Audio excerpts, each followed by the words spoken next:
नमस्कार। जय श्री राम। हर हर महादेव। भाव को चरण स्पर्श। हमारे साथ गुरुदेव भाव तोरसेकर सर जुड़ चुके हैं। प्रतिवाद और प्रतिपक्ष से दोनों तरफ है। मेरे पीछे स्क्रीन के पीछे आप देख सकते हैं 50 सीटों का रिजल्ट है गोवा से। एनडीए 32, बीजेपी उसमें 3 और एमजीपी बीजेपी 29 और एमजीपी 3। कांग्रेस की स्थिति दयनीय है भाई। 10-1, निर्दलीय भी 4 जीत गया, आम आदमी पार्टी भी 1 जीत गई, लेकिन कांग्रेसियों का कुछ नहीं हो रहा है। अब गुरुदेव से थोड़ा थोड़ा मैं सीखने और समझने का प्रयास करता हूं जीवन में। एक कुछ दिन पहले ये 77 फुट की, इस पूरे न्यूज को मैं दर्शकों थोड़ा सा अपने आप को जूम आउट करके दिखा देता हूं। 77 फुट की एक भगवान श्री रामचंद्र जी की गोवा के अंदर मूर्ति लगाई और अनावरण किया आदरणीय प्रधानमंत्री नरेंद्र मोदी जी ने। तब मैंने एक बात कही थी कि देश के प्रधानमंत्री जी भारत के हिंदू संस्कृति को उत्तर से भारत, दक्षिण, दक्षिण से उत्तर, पूर्वोत्तर, पश्चिम, पूरे देश को भारत की नई संस्कृति से जोड़ रहे हैं और 1000 वर्षों की मानसिक गुलामी जो हमको मिली है अब उसको बदल रहे हैं। और इससे जो हिंदू समाज के अंदर एक चेतना का भाव पैदा होगा वो केरल, तमिलनाडु, बंगाल, गोवा सबको हिला के रख देगा। आज गुरुजी को जब मैंने फोन किया तो उन्होंने कहा कि पहले हम गोवा की चर्चा करेंगे, बंगाल की अवश्य चर्चा करूंगा। बंगाल में प्रभाव जो हो रहा है, क्योंकि भाऊ आए हैं तो दोनों टॉपिक उठा लूंगा मैं, किंतु पहले गोवा। गुरुजी चरण स्पर्श, ये चमत्कार है या भारत की सांस्कृतिक, हिंदू संस्कृति का उदय करा दिया है नरेंद्र मोदी जी ने? नहीं, इसको मैं वोट चोरी, ईवीएम, इसको गाली देने वाले थे उनके मुंह पर मारा हुआ थप्पड़ मानता हूं। क्योंकि ये जो गोवा का चुनाव हुआ है वो ईवीएम से नहीं हुआ है जी। ये बैलेट पेपर पर हुआ है, कागज पर हुआ है। इसलिए पूरे दिन कल उसकी गिनती चलती रही। वो है तो मेरा ख्याल है 8-10 लाख भी नहीं होंगे वोटर, लेकिन पूरा दिन चला गया। जी। जो पुराने जमाने में होता था 25-30 साल पहले कि 2-2, 3-3 दिन तक लोकसभा की गिनती चलती रहती थी, विधानसभा का भी चुनाव होता था तो 2-2 दिन गणना में जाते थे, क्योंकि वो सब निकालो, कागज सीधे करो, फिर उसके बंडल बनाओ, फिर एक एक कागज निकाल कर बॉक्स में रखते थे, फिर जिस बॉक्स में पड़े उसका काउंटिंग होता था। इसमें बहुत आजकल बहुत नहीं टाइम। होता। लेकिन ये लोग जो ईवीएम हैक किया है, ईवीएम में चिप लगाई हुई है, जो बोलने वाले थे उनके मुंह पर मारा हुआ थप्पड़ है वोटर ने कि हम बीजेपी के साथ है। तुम चाहे जैसी वोटिंग ले लो, पेपर पर ले लो, मशीन से ले लो या किसी से हाथ उठा कर ले लो, हम मोदी के साथ है, हम बीजेपी के साथ है। ये गोवा के वोटर ने दिखाया। और ये मामला गोवा तक नहीं बचता, ये पूरे देश में कोने कोने में जो वोट चोरी, ईवीएम को गाली गलौज करते हैं उनके मुंह पर मारा हुआ थप्पड़ है। क्योंकि इनकी डिमांड थी, हिम्मत है तो पेपर पर वोटिंग लेके दिखाओ, बैलेट पेपर पर वे करो, ये बोल रहे थे ना, तो ले लिया। जी गुरु जी। तो इसलिए मेरे लिए मैं मानता हूं कि ये चुनाव बिल्कुल छोटा है, लेकिन उसका परिणाम बहुत है, बहुत है। ये वामनावतार है, दिखने में छोटा दिखता है, लेकिन ये अकराल विकराल है। ये पूरे देश के जो कम से कम 100 करोड़ वोटर है उनका रिफ्लेक्शन है ये। अगर आप पेपर पर बोलोगे तो ये वामन खड़ा हो जाएगा, लंबा, ऊंचा, चौड़ा होता जाएगा। और इसलिए मैंने बोला तुमको फोन पर कि भाई गोवा पर करो। गोवा लोगों को इसकी जानकारी जानी क्या, गोवा में एक चुनाव हो गया, महाराष्ट्र में इकाई का चुनाव हो गया, जीत गए, ईवीएम पर जीत गए। ये ईवीएम पर नहीं है। आपको और एक बात बोलूं कि जब से ये हुआ था, शरद पवार ने हमारे सोलापुर डिस्ट्रिक्ट में मार्कड़वाड़ी का नाटक किया था कि गांव वाले ही अपने आप एक बूथ बनाकर पेपर पर बैलेट करेंगे। तो पेपर पर बैलेट कर क्या निकलता है वो गोवा में सामने आया है। साक्षात रामचंद्र की मूर्ति बनी है, उसने ये दिखा दिया है क्या हो सकता है। और याद रखो, नॉर्थ गोवा में उसमें से यानी दो डिस्ट्रिक्ट माने जाते हैं गोवा में, एक जी उत्तर गोवा और दक्षिण गोवा। तो जी उत्तर गोवा जो है वो हिंदू बहुल है और दक्षिण गोवा क्रिश्चियन बहुल है। तो वहां क्रिश्चियन बहुल जो गोवा है उसमें भी बहुमत मिला है बीजेपी को, जी जिसका वहां भी एमपी है। एक्चुअली कांग्रेस का है। लेकिन जिला परिषद जो है वो बीजेपी ने 25-25 है, तो 25 में 13 या 14 साउथ गोवा में आए। और यहाँ तो नॉर्थ गोवा की बात ही छोड़ दो, 25 में से कुछ 21 या 22 नॉर्थ गोवा में, 21 या 22 बीजेपी और एनडीए के आए। तो ये जी समझना जरूरी है। आप ये जो आयन रैंड है, बड़ी अंग्रेजी लेखिका है, 50-60 साल पहले की, उसका एक बड़ा बढ़िया कोट है, मैं हमेशा बोलता हूं कि वो कहती है, आप सच को झुटला सकते हो, आप सच का इनकार कर सकते हो, लेकिन सच होता है वो आपका पीछा करते रहता है, आप उसके दुष्परिणाम से छुटकारा नहीं पा सकते। तो ये सच दिखा रहा है। अब देखो या ना देखो, ये आपका मामला है, कांग्रेस का। लेकिन ये सच है, आप काम नहीं कर रहे हो, आप पार्टी नहीं चला रहे हो, आपके पार्टी के पास कुछ पॉलिसी नहीं है। कोई आता है एक स्लोगन लेके आता है, अरे भैया हमको जरा नूडल खिलाओ, अरे भैया आओ हमको कोई वड़ा पाव खिलाओ, लिट्टी चोखा खिलाओ, चला गया। उसको किचन नहीं बोलते, उसको होटल बोलते। कुछ मिनट के लिए वहां बैठोगे, खाओगे, निकल जाओगे, उसका मतलब आपने गृहस्थी बसाई, ऐसा नहीं होता। पार्टी चलाना मतलब गृहस्थी चलाना होता है। उसके लिए घर होना चाहिए, छत होना चाहिए, सोने को बिस्तर होना चाहिए, पानी बचा कर रखने के लिए कुछ बर्तन होने चाहिए, बैरल होना चाहिए या नल होना चाहिए, शौचालय की सुविधा होनी चाहिए, बहुत सारी चीजें लगती है, बिजली का कनेक्शन चाहिए। आप फुटपाथ पर सो जाओगे, ट्रेन के प्लेटफॉर्म पर सो जाओगे और कहीं जाकर होटल में खाओगे, उसको गृहस्थी नहीं बोलते। पार्टी चलाने का मतलब गृहस्थी चलाना होता है। तो बिल्कुल उसमें 4 लोग रहेंगे, उनको संभाल कर लेना पड़ता है। तो बिल्कुल बिल्कुल। कांग्रेस पार्टी आज कोई घर नहीं रही है, फैमिली भी नहीं रही है। हाँ, फैमिली ओरिएंटेड है, फैमिली की मलकियत है, लेकिन वो फैमिली तक नहीं रही है। कांग्रेस एक जमावड़ा हो गया है। ठीक। किसी को पता नहीं, ट्रेन में हम कहीं से ट्रेन पकड़ते हैं, बस पकड़ते तो बैठ जाते हैं, बस में 50 लोग हैं, एक दो एक दूसरे को पहचानते होंगे, बाकी तो पहचानते नहीं, अपना स्टेशन आ गए, उतर गए। ऐसे पार्टी नहीं बनती।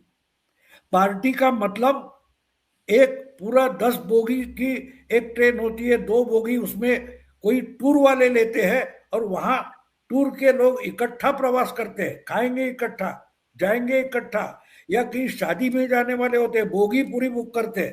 तो वो फैमिली होती है, वो पार्टी होती है। कांग्रेस जी पार्टी नहीं है।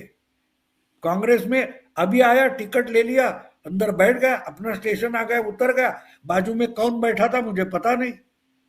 इस ढंग से पार्टियां नहीं चलती, पॉलिटिकल पार्टी नहीं चलती। और ऐसे लोग, देखो एक बात है, आपके घर में बच्ची है, उसकी शादी करनी है, तो आप जो कोई लड़का आता है, रिश्ता आता है, उसकी बैकग्राउंड चेक करते हो। कोई आया, हाँ ले जाओ, उठा लेके जाओ, हमारी बेटी उठा नहीं। जब रिश्ते तय होते हैं, उसी ढंग से पार्टियां भी चलानी पड़ती है, तब लोग उस पर भरोसा करके आपको वोट देंगे। किसी भी इंसान का वोट और उसके घर की बेटी दोनों समान चीज है। ये जिस दिन कांग्रेस को पता चलेगा, कांग्रेस फिर से संवरना शुरू हो जाएगा। नहीं, कांग्रेस के सवरे ना सवरे मुझे उस बात से ज्यादा ये नहीं है। मेरा तो भारतीय संस्कृति और हिंदू सनातन संस्कृति अजर अमर रहे, जीवित रहे, मेरा फोकस वहां है। बाबू, इस पूरे प्रोसेस में एक चीज आज मैं बंगाल के संदर्भ में अनामिका का आर्टिकल पढ़ रहा था टीवी भारत पे, और बहुत संतुलित आर्टिकल लिखा है अनामिका रत्ना ने। ये जो हुमायूं कबीर ने पार्टी बना ली, अचानक से लेफ्ट इमर्ज हो रहा है, और एक सिचुएशन अगर ये बने कि इसके अलायंस इस बार फुरफुरा शरीफ और लेफ्ट के साथ हो जाए, कांग्रेस अलग रह जाए, कांग्रेस तो नहीं लड़ रही है। और उसी का मैंने समीकरण बताया कि अब स्थिति इतनी डर गई है, ममता बनर्जी के अंदर इतना डर बैठ गया है, इतनी डरी हुई है ममता बनर्जी के टीएमसी। मैं दर्शकों थोड़ा सा इसको फिर से छोटा करना पड़ेगा, ये न्यूज बहुत इंपॉर्टेंट है, आप देख लीजिए, इसलिए मैं आपको दिखा रहा हूं कि ममता बनर्जी को टीएमसी विधायकों ने मंदिर मस्जिद विवाद में उलझा दिया। अब कैसे उलझाया है ये मैं आपको बता रहा हूं, गजब की चीज है, सुनिएगा। पश्चिम बंगाल में बाबरी मस्जिद मुर्शिदाबाद में बना रहे, तो एक विधायक मंदिर बनाने का ऐलान कर दिए। अब दिक्कत कहां है, मुसलमान भाई नहीं मानेगा बुत परस्ती, आप सेकुलर बनने के चक्कर में, यानी वो विकल्प जो हुमायूं कबीर ने दिखाया है वो दरवाजे खुल गए। और भारत का तो मैंने पहले ही कहा, हिंदुओं के लिए एक अलग सांस्कृतिक राष्ट्रवाद की पहचान नरेंद्र मोदी जी पूरे भारत में, नॉर्थ ईस्ट वेस्ट साउथ हर जगह खड़ी कर रहे हैं। गुरुजी यहां से बंगाल पर थोड़ा चलते हैं। ममता बनर्जी, आपको लग रहा है वही अरविंद केजरीवाल की तरह टीएमसी घबराई डरी डरी सी है? बिल्कुल डरी हुई है। देखो, एक बात होती है, उद्धव ठाकरे का जहां नुकसान हो गया, बिल्कुल उसी ढंग से ममता बनर्जी का नुकसान होगा। ममता बनर्जी मुस्लिम वोटों पर मुख्यमंत्री नहीं बनी, ये आप पक्का ध्यान में ले लो। एक समय था जब ये बांग्लादेशी के मामले पर ममता दीदी ने लोकसभा में हाथ में पेपर फाड़कर सभापति के मुंह पर मारे थे, आपको याद होगा। बांग्लादेशी बंगाल से हटाने चाहिए। हाँ, तो उस आधार पर, मुस्लिमों के आधार पर ममता मुख्यमंत्री नहीं बनी थी। आपने पहले बीजेपी के सरकार में काम किया, फिर कांग्रेस के साथ महाजोत बनाई थी, फिर उसमें कुछ हुआ नहीं, फिर सीपीएम चुनकर आई 96 या ऐसे कुछ 2001 में, तो आप वापस बीजेपी के साथ आ गई थी, फिर रेल मंत्री बनी थी, और फिर ये जो हो गया था, तो आपके साथ हिंदू वोटर था, आपके साथ मुस्लिम वोटर नहीं था। जो वाजपेयी के जमाने में इन्होंने टीएमसी बनाई, तो उनके जो 6 एमपी चुनकर आए थे उसमें एक भी मुस्लिम नहीं था। तो सीपीएम के खिलाफ हिंदुओं के वोट लेकर आप चुनकर आई, और सिंगूर नंदीग्राम मामले का फायदा उठाकर आपने सीपीएम के खिलाफ माहौल बनाया, और चुनाव जीतने के बाद वो सत्ता बचाने के लिए ये मुस्लिम तुष्टीकरण के तरफ मुड़ गई। आज बिल्कुल उद्धव ठाकरे की हालत वही है। बीएमसी की सत्ता वापस हथियाने के लिए उद्धव ठाकरे आज कहां घूम गए। उद्धव ठाकरे आजकल मुस्लिम तुष्टीकरण की बात करते हैं। राज ठाकरे भी हिंदू बंधु भगिनीनो ऐसी बात नहीं करते। तो कहने का मतलब ये कि आपका जो बेस होता है वो पक्का रखो। आप टावर बनाओ, कोई बात नहीं, लेकिन टावर के नीचे आपका भूखंड, आपका प्लॉट होना चाहिए। और जो आपका कोर वोटर होता है वो आपका प्लॉट होता है, आपका भूखंड होता है। उस पर 4 मंजिला इमारत बनाओ या 40 मंजिला इमारत बनाओ, लेकिन अगर आपका प्लॉट ऊपर इमारत बनाने के लिए अगर गिरवी रखना पड़े तो टावर आपका नहीं बन सकता, ना टिक सकता है।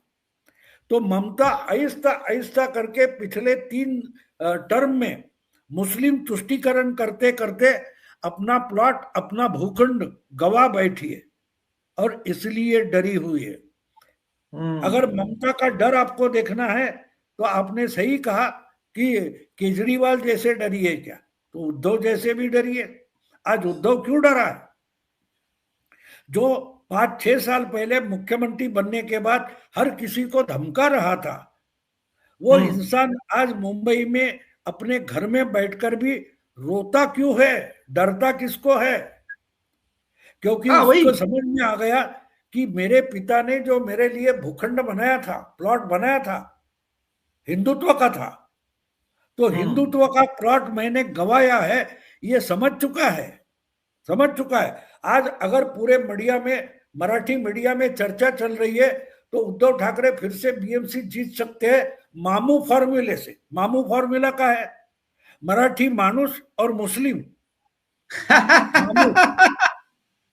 अब ये बात है कि मुस्लिम वोट से जीतेगी, मराठी में बड़ी चर्चा चल रही है मराठी मीडिया में हाँ कि मामू इनको बचाएगा। और मामू का एक्सप्लेनेशन जब देते हैं हर कोई मीडिया में, तो एक हैमर किया जाता है कि मुस्लिम वोट बैंक उद्धव के साथ है।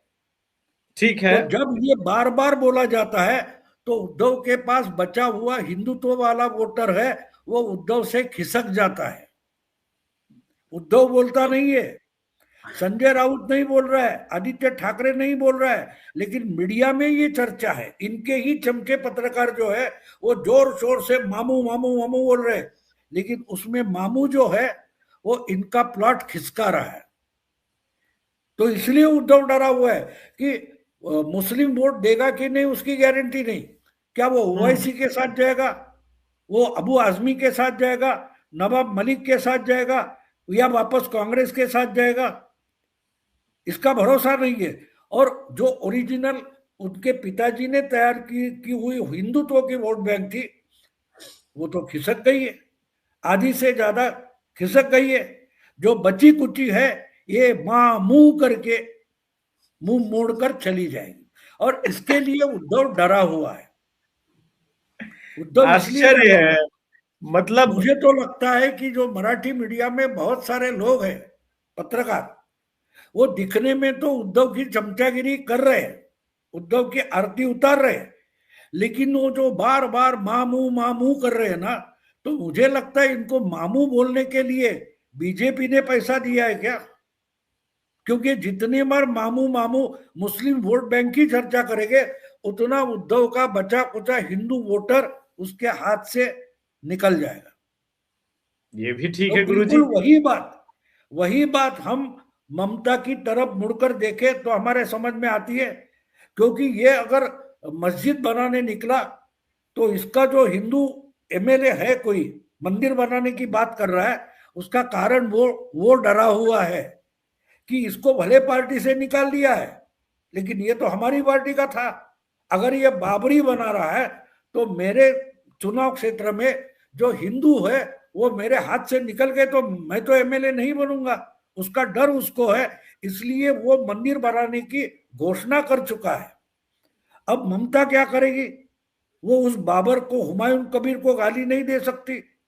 हाँ निकाल दिया मैंने बोलेगी, लेकिन इसका क्या करोगे? तो इसके कारण जो मुस्लिम वोटर ममता के साथ था उसके मन में शक पैदा होगा। आपको याद, और एक बात याद दिला दूं, जब जी। 2014 का चुनाव मोदी जी लड़ रहे थे हम्म। उस वक्त उनके अलग अलग चैनल पर इंटरव्यू लिए जा रहे थे। हम्म। दूरदर्शन में भी, यानी यूपीए गवर्नमेंट का जो दूरदर्शन था उसने भी नरेंद्र मोदी का इंटरव्यू लिया था। जी। वो बड़ा काट छाट कर दिखाया गया, बात छोड़ दो, लेकिन उसमें एक चीज मोदी जी ने बोली थी। तो महाराष्ट्र में बड़े बहुत सारे पत्रकार जो हमारे विचार के हैं वो डिस्टर्ब हो गए थे, मोदी को क्या ऐसा बोलने की जरूरत थी, ऐसा क्या बोला था मोदी ने। मोदी बोले अहमद पटेल तो हमारे दोस्त थे, गुजरात में अच्छे दोस्त थे, हम तो उनको बाबू भाई बोलते हैं। याद है आपको?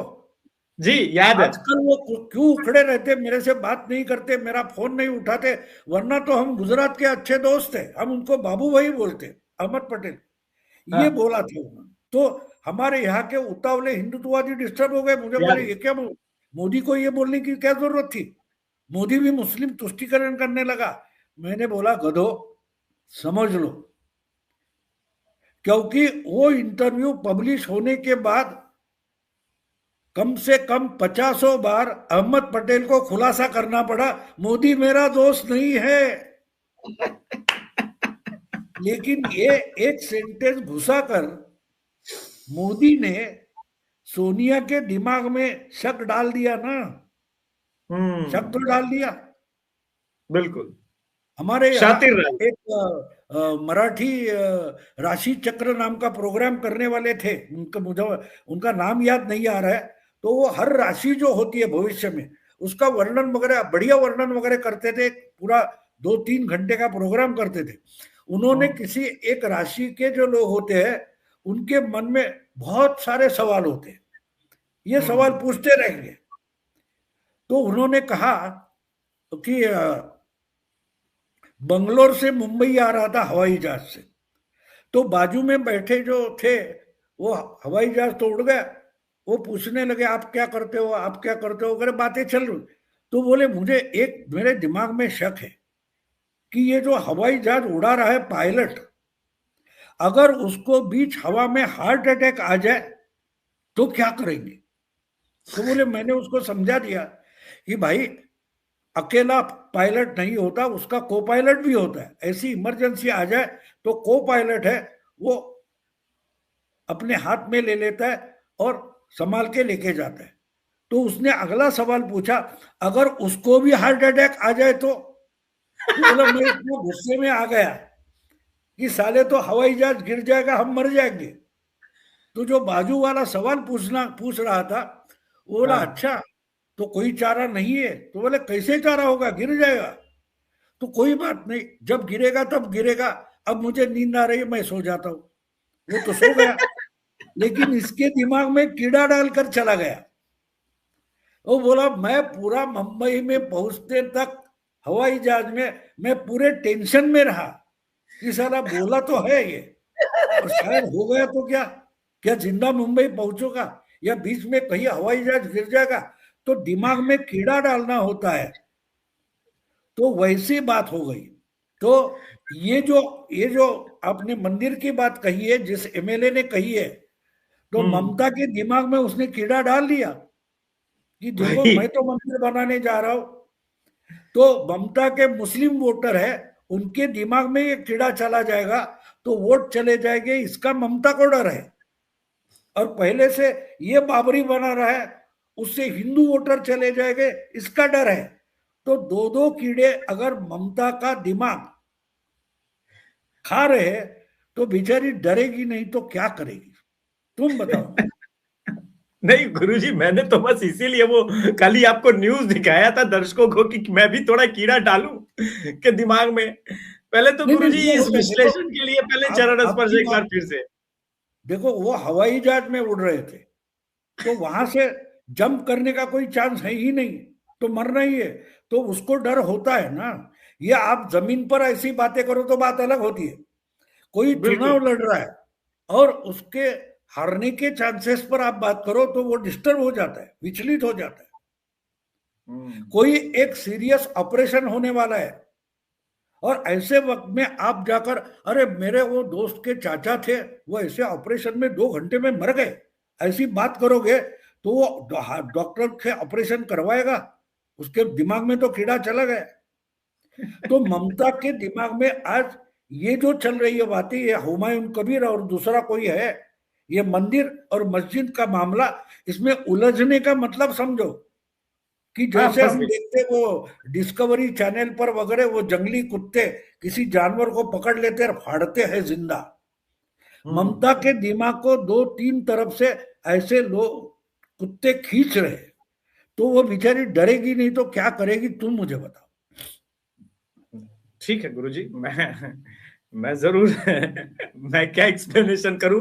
अभी ममता बनर्जी का एक और ट्वीट दिखाता हूं, वो गजब। ऐसा बेशर्म आयोग कभी नहीं देखा, न भविष्य में देखना चाहती हूं। एसआईआर को लेकर के बरसी ममता बनर्जी। दर्शकों, सभी विश्लेषक थोड़ा ध्यान दे, अलग अलग राष्ट्रवादी चैनल के। ये ममता बनर्जी का बयान कल रात में आया, यानी आज सुबह में मुझे मेरे दिमाग में था कि चूंकि भाऊ आएंगे तो पूछ लूंगा। तो जो लोग सोच रहे हैं ना कि एसआईआर फेल हो गया, फेल हो गया, फेल हो गया, मैं आपकी बात मान लेता हूं, एसआईआर पूरा फेल हो गया पश्चिम बंगाल में। लेकिन फिर ममता बनर्जी ऐसा क्यों बोल रही है कि ऐसा बेशर्म आयोग कभी नहीं देखा, ना भविष्य में देखना चाहती हूं। एसआईआर पर इतना भड़की क्यों है ममता बनर्जी? एसआईआर तो फेल हो गया ना। बिल्कुल, उससे ही जवाब मिलता है कि एसआईआर सही हुआ है। कीड़ा डाल दिया। आप डरी क्यों हो? आपको डरने की कोई जरूरत नहीं। आपको कोई, अगर ये बेशर्मी से काम कर रहे हैं और बाकी के लोग, देखो इसमें गड़बड़ हो गई है, बोलने वाले हिंदुत्ववादी राष्ट्रवादी है। हम्म। तो ममता जी को तो गुरु जी। खुश होना चाहिए था। अगर एसआईआर में गड़बड़ है और हम्म। बीजेपी के ही वोटर, हिंदू वोटर काटे गए हैं, तो ममता को तो खुश होना चाहिए। तो बिल्कुल। अगर ममता रो रही है तो उसका सीधा कारण यह है कि ममता को भी लगता है कि मेरे ही वोटर काटे गए। तो हो रहा है। और दूसरी बात है, जो अभी उधर गड़बड़ हो गई है बहुत सारी हम्म। बांग्लादेश में, वो दीपू दास वगैरह जो कुछ हुआ है, जी। ये इसका बड़ा प्रभाव, मैं मानता हूं कि उस चुनाव को अभी 4-5 महीने बाकी है, लेकिन बांग्लादेश में जो घटनाएं हो रही है, अनार्की फैली हुई है, केओस फैला हुआ है, वो अगर देखे तो वो पूरा का पूरा आसाम और बंगाल के चुनाव को प्रभावित करने वाली घटनाएं हैं। जोर शोर से आसाम और बंगाल के हिंदुओं को जबरदस्ती हिंदू बनाने वाली घटनाएं बहुत लगातार होने वाली है। जितना यूनुस गड़बड़ करेगा, जितना वहां की जमाते इस्लामी गड़बड़ करेगी, दुख की बात है कि वहां हिंदुओं को भुगतना पड़ रहा है, लेकिन उनकी भी गलती है। वो समय पर, उस समय 50-70 साल पहले निकल आते तो ये बात नहीं होती। तो जोगेंद्र नाथ मंडल आ गया था ना, हाँ, जय भीम लेकर जोगेंद्र के। मंडल का किस्सा है ना, वो तो बोला था मैं नहीं आऊंगा, मैं नहीं आऊंगा। उधर पहली पहली सरकार में मंत्री तक बना था, लेकिन 2-3 साल में वहां से भाग कर आया। ये हमेशा ऐसे होते हैं। पाकिस्तान से इंद्र कुमार गुजराल भाग कर आया था यहाँ, और हम्म। यहाँ आकर प्रधानमंत्री बन गया। तो भाई हम्म। इतना सेक्युलर था तो पाकिस्तान ही रुक जाता। हम्म। तो ये होता है, बात वो नहीं है। लेकिन जो कुछ बांग्लादेश में हो रहा है और ये शहर, इसका बड़ा प्रभाव पश्चिम बंगाल के चुनाव पर होने वाला है, इसमें कोई दो राय नहीं होनी चाहिए। बड़ा प्रभाव होगा। और जी। ये और एक बात होती है ना, इससे तो ममता डरी हुई है। बड़ी बड़ी बातें पिछली बार अमित शाह ने की थी, इस बार अमित शाह चुप है, बीजेपी चुप है। अगर हाथ पैर धोपट धोपट कर निकाल रही है तो ममता निकाल रही है, क्योंकि ममता को पता चल गया कि गड़बड़ तो हो रही है। गड़बड़ हो और रही है। हाँ, हमारे मराठी में कहावत है कि दुष्काळात 13वां महीना, यानी अकाल अकाल का साल है, और उसमें अगर 13 महीने आ जाए तो क्या होगा? 1 महीना और ये करना पड़ेगा। ममता के लिए वो बात हो गई, वो बात हो गई। जी। बाहर का प्रेशर है ही। और जी। पिछली बार ये हो गया था कि जो सीपीएम के या कांग्रेस के जो मुस्लिम वोटर थे, ओवैसी के भी, वो ममता को बचाने के लिए ममता के पास गए थे। इस बार हाँ। जाएगी कि नहीं इसका शक है। उसमें कितने काटे गए उसका पता नहीं, और हिंदू खिसक रहे। तो ये सबका इकट्ठा परिणाम जो है, तो मैं मानता हूं बुरी तरह से ममता हारने वाली है। और मैंने तो, आपको याद मालूम है, मैंने 2 महीने पहले 150 का आंकड़ा मुझे बता दिया है। जी देखते बाबू। ममता कितना बढ़ाती है, वो देखना पड़ेगा। जी जी जी, इसमें कोई संदेह नहीं है। इस वक्त 3300 लोग लाइव देख रहे हैं और लाइक 1200 है, तो थोड़ा सा लाइक आप लोग इंक्रीज कर सकते हैं। और भाऊ हमारे साथ जुड़ चुके हैं, तो आप लोग प्रश्न अभी से पूछना शुरू कीजिए, मैं बुक मार्क कर लूंगा, जवाब हम लोग ले लेंगे। आखिरी प्रश्न, भाऊ दिक्कत कहां है ममता बनर्जी के साथ कि ऐसा बंगाल पुलिस या फिर ये लोग फेस नहीं किए थे? इस बार सोशल मीडिया पर भाजपा अग्रेसिव है और हर चीज को देख रही है। अब वेस्ट बंगाल पुलिस ने कहा कि भाई एक मिस इन्फॉर्मेशन के कारण जो है एक गॉडेस काली मां टेम्पल को है थोड़ा सा नुकसान पहुंचा दिया। बीजेपी ने बोला थोड़ा सा नुकसान क्या पहुंचाना होता है, और ये ममता बनर्जी टीएमसी के जगह बंगाल पुलिस ममता बनर्जी के लिए काम कर रही है क्या? ये जो बंगाल पुलिस, और उसने साफ साफ लिखा, has she ordered Bengal police to cover up all जिहादी एक्टिविटीज बिफोर द इलेक्शन। ये भाजपा बंगाल वेस्ट बंगाल के ऑफिशियल ट्विटर हैंडल से ऐसा ट्वीट आ गया। अब ममता बनर्जी का, बीजेपी कुछ करे ना करे, देखो बंगाल में जो कुछ हो रहा है, जिस तरीके से हिंदुओं पर अत्याचार हुआ है उसकी खबरें तो आ रही है, उसके विजुअल्स आ रहे हैं। जी जी। तो अगर बंगाल जैसी, बांग्लादेश जैसी हालत मेजॉरिटी मुस्लिमों की होकर हमारे यहाँ हो गई तो क्या होगा, इसकी बात हर मुस्लिम को सोचना, हर हिंदू को वेस्ट बंगाल ने आज बाध्य किया कि सोचो इस पर, तुम्हारा भविष्य सोचो। बीजेपी गई भाड़ में, आज होगी कल नहीं होगी, लेकिन तुमको जिंदा रहना है कि नहीं। बांग्लादेश की हालत देखो तो पता चलेगा, ऐसी माइंडसेट के लोग होते हैं, वो किस हालत में तुमको, तुम्हारे बच्चे को, तुम्हारे नाते पोते को लेके जाएगी, ये सोचो। इस पर बांग्लादेश वेस्ट बंगाल के हिंदुओं को बाध्य कर रहा है और उसका परिणाम होगा। भाऊ आखिरी प्रश्न, समझ में आता है कि बंगाल और असम में ये हो रहा है। मैं सेवन सिस्टर के मिजोरम के एक बच्चे का, जेनजी जो राहुल गांधी कहते हैं, उसका स्टेटमेंट सुन रहा था।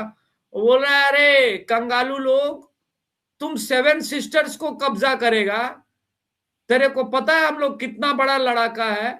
मैं मिजोरम से बोलता हूं, एक एक को ऐसा कुर्की निकाल के काट देगा।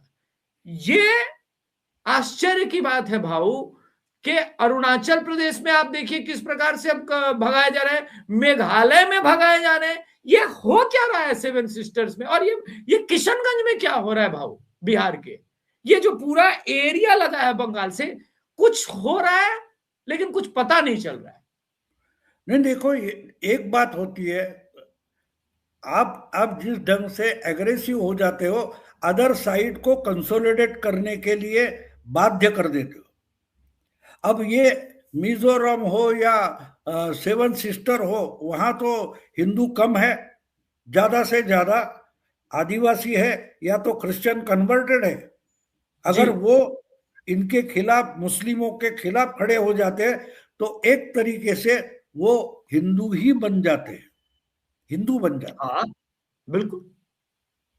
तो वो फर्क नहीं रहता कि सुनील देवधर कौन है, अभिषेक तिवारी कौन है और एलन रॉबर्ट कौन है, वो मोहम्मद के खिलाफ खड़े हो जाते हैं, समझा। तो एक तरीके से बांग्लादेश जो कुछ कर रहा है, वो चारों तरफ से घेरा हुआ देश है, और उसके साथ अगर म्यांमार के बुद्धिस्ट भी जुड़ जाते हैं तो बांग्लादेश का सुपड़ा साफ होने में टाइम नहीं बचेगा। हाँ एक बात है, हमको रखाइन से जो रास्ता निकलता है बांग्लादेश में जाता है, उसके लिए म्यांमार को रास्ता खोल देने, जाओ भाई तुम करो, हम कपड़े संभालते हैं, बाकी तुम करो। बुद्धिस्ट जो म्यांमार की बुद्धिस्ट आर्मी है, वो तो मुस्लिमों के खिलाफ कमर कसकर खड़ी है, तो होगा ये। इसलिए कुछ इंतजार करना पड़ता है, कुछ बातें ऐसी होती है हमें करने की जरूरत नहीं होती, वो नेचुरली होती है, बस इंतजार करना पड़ता है। ये ठीक है। दो चार प्रश्न है, ज्यादा नहीं है। ज्वाइन बटन लेने के लिए आभार। भाव से प्रश्न है कि बंगाल के बारे में बताए, तो बंगाल के बारे में ही बता रहे हैं। एक बंगाल से ही हमारे दर्शक कर रहे हैं, पूरा बंगाल कह रहा है we need BJP to survive, we need BJP to survive. अगर ये बंगाल कहने लग रहा है, सर्वाइवल की लड़ाई लड़ने लगेगा, तब तो टीएमसी नहीं आने की। लेकिन क्या पूरा बंगाल कह रहा है, ये तो हम लोग ग्राउंड रिपोर्ट पे, अभी जनवरी में जाऊंगा ग्राउंड रिपोर्टिंग करने, तो जरूर पता चल जाएगा। नहीं, ये मैं मानता हूं कि लंबा प्रोजेक्ट है। बंगाल सेवन सिस्टर के साथ पूरा एक बंगाल इलाका हो जाएगा, बीच में बांग्लादेश बचेगा भी नहीं। हाँ लेकिन वो शायद मैं उस समय जिंदा नहीं रहूंगा, लेकिन ये लॉन्गर प्रोजेक्ट है, इस पर बहुत सारी जानकारी इकट्ठा की जा रही है, उस पर काम हो रहा है। आपको मालूम हो तो चिटगांव के पास एक नया गैरिसन बनाया गया है। जी इसका मतलब साफ है कि किसी भी वक्त ये जो त्रिपुरा की निचली साइड में चिटगांव को कनेक्ट करने वाला चिकन नेक है बांग्लादेश का, जी। वो तोड़ा जा सकता है। तो बहुत सारी चीजें हो रही है। इसकी जानकारी अभी हम लोगों को होने की जरूरत है, ना सुनने वालों की जरूरत है। होगा तब खुशियां मनाएंगे। जरूर। एक प्रश्न और है जो आज मैं कवर करना चाहता था और छूट भी गया था, इसलिए प्रश्न में ले लिया चूंकि प्रश्न आ गया था। आज ममता ने मुलायम सिंह का याद दिला दिया। हुआ यह था कि जो बांग्लादेश का कमीशन है उसके आगे आगे जाकर के बंगाल में हिंदू आज प्रोटेस्ट कर रहे थे और उन पर लाठीचार्ज हो गया। अब बांग्लादेश के अगेंस्ट था लेकिन लाठीचार्ज हुआ बंगाली हिंदुओं पर। उसका प्रभाव क्या वही है कि अब वो पैनिक मोड में है?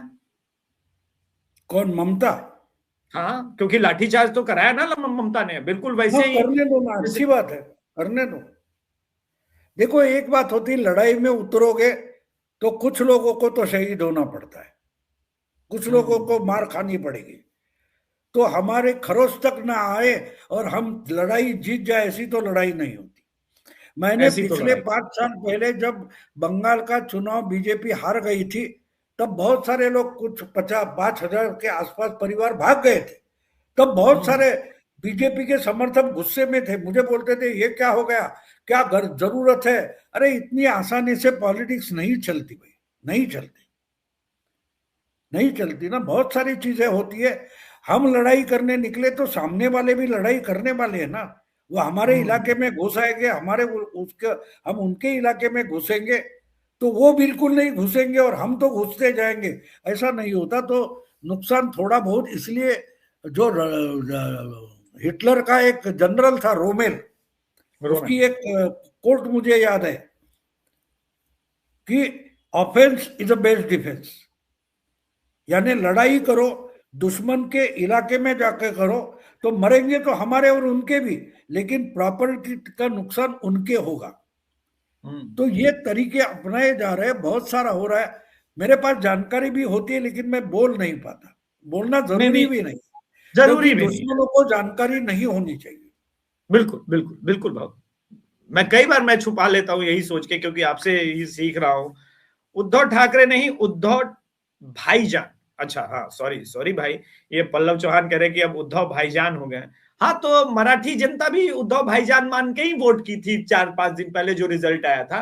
बोला पूरा सफाई भाईजान, वो पूरा महाराष्ट्र में सफाई भाईजान हो गया। नहीं नहीं, तो वो क्या हो गया, हमारे यहाँ मराठी वोटर है ना, हम्म तो ये हमेशा पिछले 3 साल से खड़े होकर करते, हाथ उठाते, हम्म मेरे पास देने के लिए कुछ भी नहीं है। तो वोटर ने भी बता दिया हमारे पास भी तेरे को देने के लिए वोट नहीं है, बस और कुछ नहीं। सर, बांग्लादेशी हिंदू हूं, हम बांग्लादेशी हिंदुओं के लिए गवर्नमेंट कुछ करेगा या नहीं? पिछले 1.5 साल से हिंदू हो रहा है। नहीं नहीं, अगर आपने 1.5 साल पहले संभवतः एसआईआर का एप्लीकेशन दिया होता तो आज बंगाल के अंदर एसआईआर के बाद बहुत बंगाली हिंदू भाइयों को नागरिकता मिली है। ये गलत बात है कि जितना हम लोग कर सकते हैं। और देखो, आप ये आपके समझिए, घर आकर आप प्रतीक्षा मत करो, आप ढूंढो कहाँ है। आपको नागरिकता चाहिए तो आपको जाना पड़ेगा, जाना पड़ेगा। आपको भी हाथ पैर हिलाने पड़ेंगे ना। हम्म सब सरकार करेगी तो आप क्या करोगे? हम्म आपको भी प्रयास करने पड़ेंगे, ढूंढना पड़ेगा कि भाई ऐसी व्यवस्था कहाँ है, कहाँ से इंफॉर्मेशन है। अभिषेक दे सकता है, उनकी ईमेल पर आप सवाल पूछो, वो जवाब दे देगा।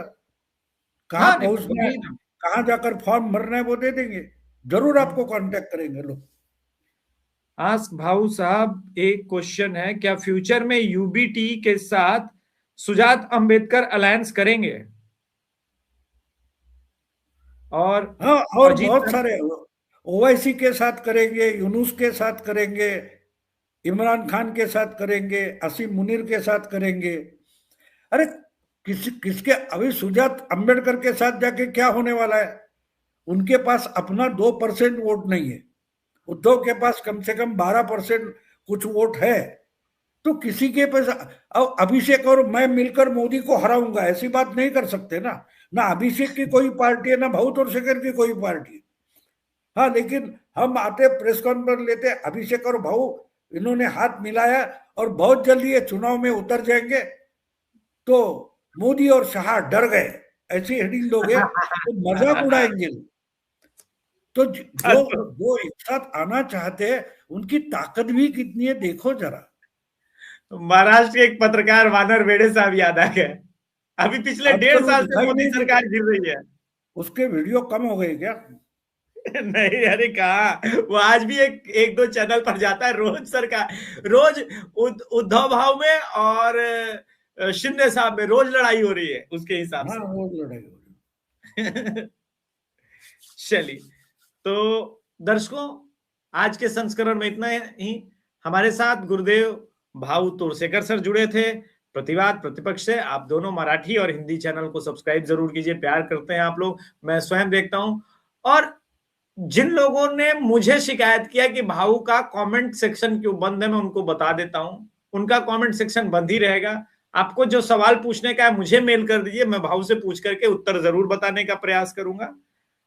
ठीक है, कमेंट सेक्शन बंद ही रहेगा। कितना मुश्किल से तो भाऊ को हिंदी चैनल खुलवाया, अब क्या क्या कराओगे? ठीक है, चलो भाऊ चरण स्पर्श, प्रणाम, शुभ रात्रि, नमस्कार।